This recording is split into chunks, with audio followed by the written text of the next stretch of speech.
বাংলাদেশ দখল করতে নাকি কয়েক মিনিটই যথেষ্ট।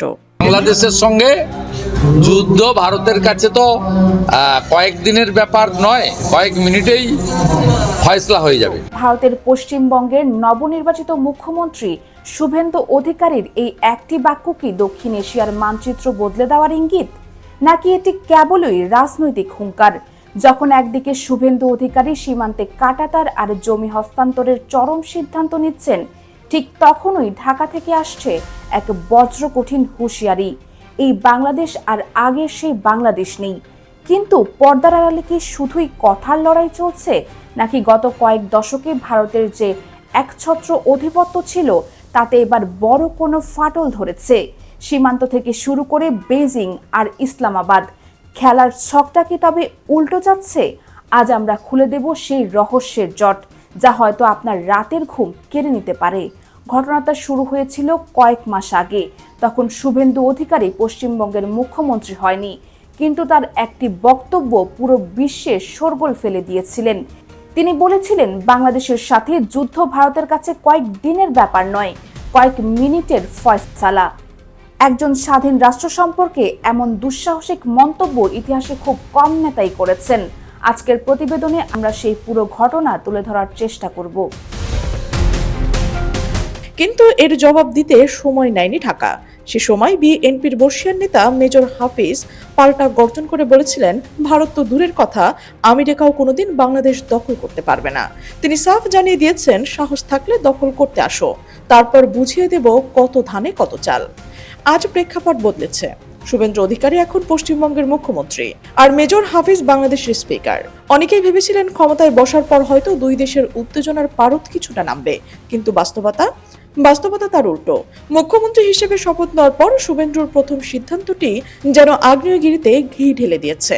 নবান্নে অনুষ্ঠিত পশ্চিমবঙ্গের নতুন মন্ত্রিসভার প্রথম বৈঠকেই শুভেন্দু অধিকারী এক বিতর্কিত সিদ্ধান্তে অনুমোদন দিয়েছে। সীমান্তের তথাকথিত অনুপ্রবেশ ঠেকাতে কাঁটাতারের বেড়া নির্মাণের জন্য বিএসএফ এর হাতে জমি তুলে দেওয়ার নির্দেশ দিয়েছে তিনি। শুভেন্দুর দাবি, পশ্চিমবঙ্গের জনবিন্যাস বদলে যাচ্ছে, তাই ৪৫ দিনের মধ্যে এই জমি হস্তান্তর করতে হবে। যে জমি মমতা বন্দ্যোপাধ্যায় সরকার বছরের পর বছর আটকে রেখেছিল, শুভেন্দু ক্ষমতায় এসেই সেই ফাইল সই করলেন কেন? রাজনৈতিক বিশ্লেষকরা বলছে, এর পেছনে লুকিয়ে রয়েছে এক গভীর চাল।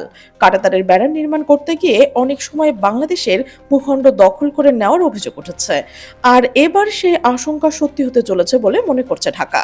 কিন্তু আসল প্রশ্ন হচ্ছে, কাঁটাতার কি সত্যি সমাধান, নাকি সীমান্তের জিরো পয়েন্টে নিরপরাধ মানুষের উপর বিএসএফ এর গুলিবর্ষণের ঘটনাকে আরও বাড়িয়ে দেওয়ার একটি আইনি ঢাল? ঢাকা কি তবে এই সিদ্ধান্তের মুখ বুঝে মেনে নেবে? শুভেন্দুর এই জমি হস্তান্তরের খবর ঢাকায় পৌঁছতেই শুরু হয়েছে তোলপাড়। তারেক রহমানের পক্ষ থেকে তার পররাষ্ট্র বিষয়ক উপদেষ্টা হুমায়ুন কবির এক সংবাদ সম্মেলনে যে বার্তা দিয়েছেন, তা দিল্লির জন্য এক বড় সতর্কবার্তা। হুমায়ুন কবির স্পষ্ট ভাষায় বলেছেন, বাংলাদেশের মানুষ আর সরকার কাঁটাতারকে ভয় পায় না। গায়ে পড়া কোনো আচরণ করলে তার উচিত জবাব দেওয়ার পরিকল্পনা বাংলাদেশেরও আছে। এখন প্রশ্ন জাগতে পারে, বাংলাদেশের এই হঠাৎ কঠোর অবস্থানের ভিত্তি কি?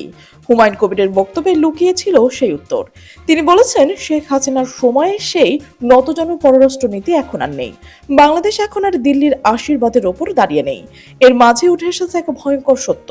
হাজার হাজার মানুষকে শেষ করে পালিয়ে যাওয়া শেখ হাসিনা এখন ভারতে আশ্রিত। ঢাকা মনে করিয়ে দিচ্ছে, ভারত থেকে যেন বাংলাদেশকে অস্থিতিশীল করার কোনো সুযোগ তাকে দেওয়া হবে না। কিন্তু ভারত কি সত্যি শেখ হাসিনাকে নিষ্ক্রিয় রাখবে, নাকি এটিও তাদের বড় কোনো কৌশলের অংশ? কিন্তু আসল টুইস্ট এখানে নয়। ভারতের গোয়েন্দা সংস্থাগুলোর কপালে এখন চিন্তার ভাঁজ পড়ার আসল কারণ হচ্ছে বাংলাদেশের নতুন দুই মিত্র, চীন ও পাকিস্তান।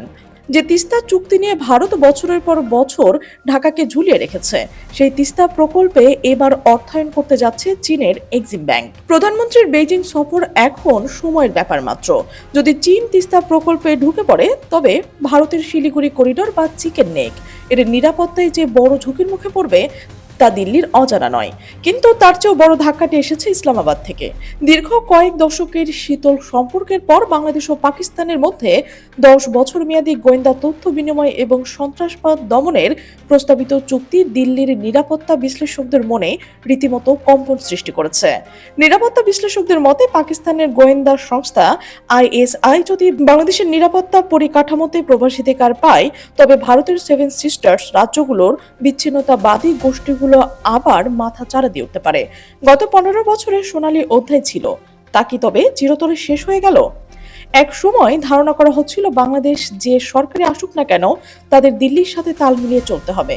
কিন্তু তারেক রহমানের নেতৃত্বাধীন নতুন বাংলাদেশের এই অবস্থান প্রমাণ করে দিচ্ছে যে ঢাকা এখন তার বৈদেশিক নীতিতে বহুমুখী ভারসাম্যের পথেই হাঁটছে। ভবিষ্যতে কি হতে পারে? বিশ্লেষকদের ধারণা আগামী কয়েক মাসে এই অচল অবস্থা চলতে পারে। কাঁটাতারের কাজ শুরু হলে সীমান্তে ছোটখাটো সংঘাতও বাড়তে পারে, কিন্তু সামরিক সংঘাতের সম্ভাবনা এখন খুব একটা কম। কারণ দুই দেশের অর্থনীতি এখন এতটাই যুক্ত যে যুদ্ধের অর্থ কেউ দিতে পারবে না। কিন্তু এর চেয়েও বড় যুদ্ধটা যেটা হবে সেটা হলো কূটনৈতিক যুদ্ধ। দিল্লি যদি মনে করে যে শক্তি প্রয়োগ করে বাংলাদেশকে কাবু করা যাবে, তাহলে তারা ভুল ভাবছে। বাংলাদেশ এখন আর একা নেই। তারা এখন বিশ্বের অন্যতম শক্তিশালী অর্থনৈতিক দেশ চীন এবং পাকিস্তানের মতো কৌশলগত অংশীদার পেয়েছে। অন্যদিকে বাংলাদেশও বুঝতে হবে যে চীনের ওপর অতিরিক্ত নির্ভরশীলতা, কাশ্মীর বা অন্যান্য ইস্যুতে ভারতের সঙ্গে সরাসরি সংঘাতে জড়িয়ে পড়ার ঝুঁকিও তৈরি হতে পারে। সীমান্তের ওই কাঁটাতার শুধু মাটি বা ঘাস কেটে বিভাজন করছে না, এটি দুই জাতির মাঝে যে আস্থা এবং সম্মানের সেতুবন্ধন ছিল সেটাকেও কেটে বিচ্ছিন্ন করে দিচ্ছে। পশ্চিমবঙ্গের নতুন প্রশাসনের এই কাঁটাতারের নীতি কি সত্যি তাদের রাজ্যকে সুরক্ষিত করবে, নাকি এটি ভারতের মোট কৌশলগত হিতেই বিপরীত ফল এনে দেবে? আর বাংলাদেশের এই নতুন কঠোর অবস্থান, সেখানে প্রতিবেশীর চেয়ে দূরের শক্তিকে কি বেশি গুরুত্ব দেওয়া হচ্ছে?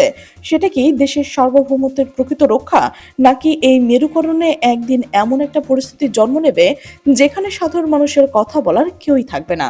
শুভেন্দ্রর মিনিটাই বাংলাদেশ দখল করার হুমকি আর সীমান্তের কাঁটাতার কি শেষ পর্যন্ত হিতে বিপরীত হবে? ভারত কি পারবে প্রতিবেশী দেশগুলোর সাথে তাদের হারিয়ে যাওয়ার প্রভাব ফিরে পেতে, নাকি দক্ষিণ এশিয়ার এক নতুন রাজনৈতিক মেরুকরণ হতে যাচ্ছে যেখানে ভারত ক্রমশ একা হয়ে পড়বে? এখন প্রশ্ন আপনার কাছে, তারেক রহমান এবং নতুন সরকারের এই কঠোর অবস্থান কি বাংলাদেশের সার্বভৌমত্বের জন্য কঠিন সিদ্ধান্ত, নাকি ভারতের সাথে এই উত্তেজনা ভবিষ্যতে আরো বড় কোনো বিপদেরই ইঙ্গিত দিচ্ছে? আপনার মূল্যবান মতামত অবশ্যই কমেন্ট বক্সে জানাতে ভুলবেন না। ভিডিওটি ভালো লাগলে লাইক দিন এবং এই জাতীয় নিউজ পেতে চ্যানেলটি সাবস্ক্রাইব করে বেল আইকনটি অন করে রাখুন। দেখা হবে পরবর্তী কোনো ভিডিওতে। আমাদের সাথে থাকার জন্য ধন্যবাদ।